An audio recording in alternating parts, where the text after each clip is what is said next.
राहुल गांधी और कांग्रेस ने आज फाइनली उस तारीख का ऐलान कर दिया जो तारीख देश के प्रधानमंत्री नरेंद्र मोदी, देश के मुख्य चुनाव आयुक्त ज्ञानेश कुमार सबकी धड़कनें बढ़ाने के लिए काफी है।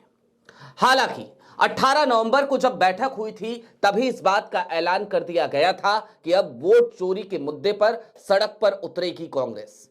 आज की तारीख में देश के अलग अलग हिस्सों से वो तस्वीरें भी आई जब कांग्रेस सड़क पर उतरते हुए नजर आई और सिर्फ कांग्रेस नहीं उतरी बल्कि बहुत सारे मतदाता भी कांग्रेस के साथ जुड़कर सड़क पर उतरते हुए नजर आए। लेकिन इन सब के दरमियान वो तारीख जो सबसे ज्यादा महत्वपूर्ण है, एक तरफ देश में संसद चल रही होगी तो दूसरी तरफ दिल्ली में लाखों की तादाद में लोग इकट्ठा होंगे ज्ञानेश कुमार के दफ्तर से कुछ ही दूरी पर, और आलम यह होगा कि खुलकर हल्ला बोल किया जा रहा होगा वोट चोरी के खिलाफ। एक तरफ सदन में प्रधानमंत्री नरेंद्र मोदी, गृह मंत्री अमित शाह होंगे तो दूसरी तरफ दिल्ली की सड़कों पर राहुल गांधी, मल्लिकार्जुन खड़गे, कांग्रेस के तमाम नेता, तमाम मुख्यमंत्री, तमाम उप मुख्यमंत्री, और इन सब से निश्चित तौर पर ज्ञानेश कुमार की कुर्सी हिलेगी। लेकिन बात सिर्फ इतनी ही नहीं है, एक एफआईआर भी दर्ज हो गई है और यह एफआईआर कहीं और नहीं बल्कि कांग्रेस शासित एक प्रदेश में दर्ज कराई गई है। ज्ञानेश कुमार वहां भी आपको फंसते हुए नजर आएंगे। वोट चोरी पर बहुत सारी खबरें आज की तारीख में हैं, लिहाजा इस वीडियो में अंत तक जरूर बने रहिएगा। नमस्कार, मैं स्वप्निल और आप मुद्दा देख रहे हैं। आगे बढ़े उससे पहले वही छोटी सी अपील।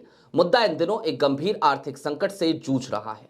एक तरफ हमारे मेन बैंक अकाउंट फ्रीज चल रहे हैं तो दूसरी तरफ हमारे 2.5 साल पुराने चैनल को लंबे समय तक छीन कर रखा गया था। ऐसे में डे टू डे ऑपरेशंस में मुद्दा को काफी मुश्किलों का सामना करना पड़ता है। लिहाजा आपसे गुजारिश है, यदि आप चाहें, यदि आप सक्षम हो तो मुद्दा की छोटी छोटी मदद जरूर कीजिएगा। इसके लिए आप स्क्रीन पर दिख रहे क्यूआर कोड या फिर के नीचे दिख रहे यूपीआई नंबर का इस्तेमाल कर सकते हैं। अब आगे बढ़ते हैं और खबरों के उस सिलसिले को शुरू करते हैं। एक एक करके आपको सबसे पहले हम कुछ खबरें ही दिखा देते हैं। वोट चोरी मामले में शुरू हुई पुलिस जांच। फर्जी वोटरों के आरोप पर कर्नाटका में एफआईआर दर्ज। कांग्रेस की सरकार है कर्नाटक में। कांग्रेस ने, राहुल गांधी ने कर्नाटक की वोट चोरी से ही वोट चोरी श्रृंखला वाली प्रेस कॉन्फ्रेंसेस की शुरुआत करी थी। उसके बाद जाकर के हरियाणा का जिक्र आया और अब बिहार पर भी बहुत जल्द कांग्रेस एक प्रेस कॉन्फ्रेंस करने वाली है। इसके अलावा मैं आपको हिलती हुई सत्ता, डरती हुई सत्ता और सियासत दिखाना चाहता हूं। आपकी स्क्रीन पर कमलनाथ, मध्य प्रदेश के पूर्व मुख्यमंत्री, उनका एक ट्वीट है। अक्सर आपने एक ट्विटर यूजर को देखा होगा, मंजीत खोशी को। मध्य प्रदेश के रहने वाले मंजीत लगातार लोकतंत्र की लड़ाई लड़ते हुए नजर आते हैं। मंजीत ने वोट चोरी के मुद्दे को लेकर सोशल मीडिया पे पोस्ट भी किए थे और इन सब के बीच उनकी गिरफ्तारी हो चुकी है। कमलनाथ ने बकायदा ट्वीट करते हुए यह जानकारी दी और कहा, वोट चोरी का मुद्दा उठाने पर मध्य प्रदेश के नरसिंहपुर के कांग्रेस के युवा साथी मंजीत खोशी के खिलाफ पहले दिल्ली और राजस्थान में एफआईआर दर्ज हुई और अब उन्हें जिस तरह से गिरफ्तार किया गया है वो निंदनीय है। मैं नरसिंहपुर में कांग्रेस कार्यकर्ताओं से आग्रह करता हूं कि वे मंजीत की हर संभव मदद करें। मैं भाजपा से भी कहना चाहता हूं कि सत्ता के नशे में अब व्यक्ति की आजादी का गला न घोटा जाए। भाजपा और निर्वाचन आयोग को अच्छी तरह समझ लेना चाहिए कि कांग्रेस का एक एक कार्यकर्ता वोट चोरी रोकने के लिए अपनी पूरी शक्ति से प्रयास करेगा और सत्ता का कोई जुल्म उसे रोक नहीं पाएगा। यह कमलनाथ का ऐलान था।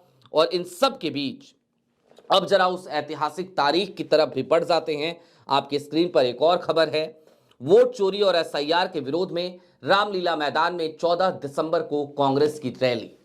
अब इन तमाम खबरों के बाद, इन तमाम हेडलाइंस के बाद जरा एक एक करके इन तमाम स्थितियों को समझिए कि आखिरकार ज्ञानेश कुमार आज की तारीख में बुरी तरीके से फंसते हुए क्यों नजर आ रहे हैं। दोस्तों, पूरे देश में एसआईआर करा रहे हैं ज्ञानेश कुमार, लेकिन क्या एसआईआर जितनी कम टाइमलाइन उन्होंने दी है उतने कम समय में संभव है? प्रैक्टिकल है? जवाब है हो ही नहीं सकता। लेकिन ज्ञानेश कुमार की अपनी जिद है, ज्ञानेश कुमार की अपनी स्टाइल है, वो अपनी उसी स्टाइल के तहत एसआईआर कराने में जुटे पड़े हैं। हर दिन एक नया ट्वीट, एक नया जुमला और जुमलेबाजी के साथ चुनाव आयोग आज की तारीख में लगता है जैसे देश के प्रधानमंत्री नरेंद्र मोदी को कॉम्पिटिट कर रहा हो, उसकी प्रतिस्पर्धा चल रही हो। देखते हैं कौन कितना फेंक पाता है। आज की तारीख में चुनाव आयोग कहीं ना कहीं कुछ इसी तरीके से काम करता हुआ नजर आ रहा है। इन सब के बीच विपक्ष चाहे जितने भी सबूत लाकर रख दे, चाहे जितने भी आरोप लगा दे, लेकिन उन तमाम आरोपों, तमाम सबूतों के बाद बड़ी ही ढिठाई, बड़ी ही बेशर्मी, बड़ी ही बेहयाई के साथ ज्ञानेश कुमार बार बार उन तमाम सबूतों को नकारते हुए नजर आते हैं। उल्टा विपक्ष से ही हलफनामा मांगने लगते हैं। और इन सब से आजिज होकर आज की तारीख में कांग्रेस ने क्या हरियाणा, क्या पंजाब, हर जगह पर सड़क पर उतरना बेहतर समझा। आज देश के कोने कोने से वो तमाम तस्वीरें आई जहां पर ज्ञानेश कुमार के खिलाफ कांग्रेस नेताओं और कार्यकर्ताओं ने खुलकर मोर्चा खोल दिया है। तमाम जगहों पर ज्ञानेश कुमार के पुतले भी जलाए गए, तमाम जगहों पर एसआईआर के खिलाफ मार्च भी निकाला गया। और सिर्फ कांग्रेस के नेता या कार्यकर्ता नहीं, बल्कि आम मतदाता, देश के जिम्मेदार नागरिक, वो भी आज कांग्रेस के साथ कंधे से कंधा मिलाकर चलते हुए नजर आए। कुल मिलाकर सड़क पर कांग्रेस उतर चुकी है और निश्चित तौर पर विपक्ष की राजनीति में आज की तारीख में कांग्रेस को यह समझने की जरूरत थी कि यदि उसे इन तमाम मुद्दों पर लड़ाई लड़नी है एक ऐसे सिस्टम के खिलाफ जो सिस्टम उसकी बात नहीं सुनता, तो इसके लिए जनता को अपने साथ जोड़ना बेहद जरूरी है। और जनता तभी जुड़ सकती है जब सड़क पर कांग्रेस की उपस्थिति नजर आए। याद कीजिए, राहुल गांधी भारत जोड़ो यात्रा लेकर निकलते हैं तो उसके बाद जनता उनके साथ जुड़ती हुई नजर आती है। राहुल गांधी भारत जोड़ो न्याय यात्रा लेकर निकलते हैं तो जनता फिर उनके साथ जुड़ती हुई नजर आती है। और इन दो यात्राओं के बाद वो तमाम मिथक, वो तमाम फर्जी बातें, बकवास बातें, राहुल गांधी की इमेज को खराब करने वाली वो तमाम मिथक टूटते हुए नजर आते हैं। राहुल गांधी सड़क पर होते हैं, जनता को गले लगाते हैं, जनता उन पर मोहब्बत लौटाती है और कांग्रेस 2024 के चुनाव में कमोबेश वापसी तो कर ही पाती है। 2014 से लेकर 2019 तक लगातार लीडर ऑफ अपोजिशन का पद ना पा पाने वाली कांग्रेस आज की तारीख में कम से कम 99 सीटें तो लेकर आई और 99 सीटें लाने के बाद उसे लीडर ऑफ अपोजिशन का पद तो मिला। ये निश्चित तौर पर कांग्रेस की वो सड़क यात्रा ही थी, राहुल गांधी की वो सड़क यात्रा ही थी जिसने कांग्रेस को फिर से एक मजबूत पार्टी के तौर पर उभारने में मदद करी। अब 14 दिसंबर की तारीख को क्या होगा, उससे पहले यह समझ लीजिए कि यह तारीख ज्यादा टेंशन बढ़ाती क्यों प्रतीत हो रही है। देश में 1 दिसंबर से लेकर 19 दिसंबर की तारीख तक सदन चलेगा, संसद चलेगा।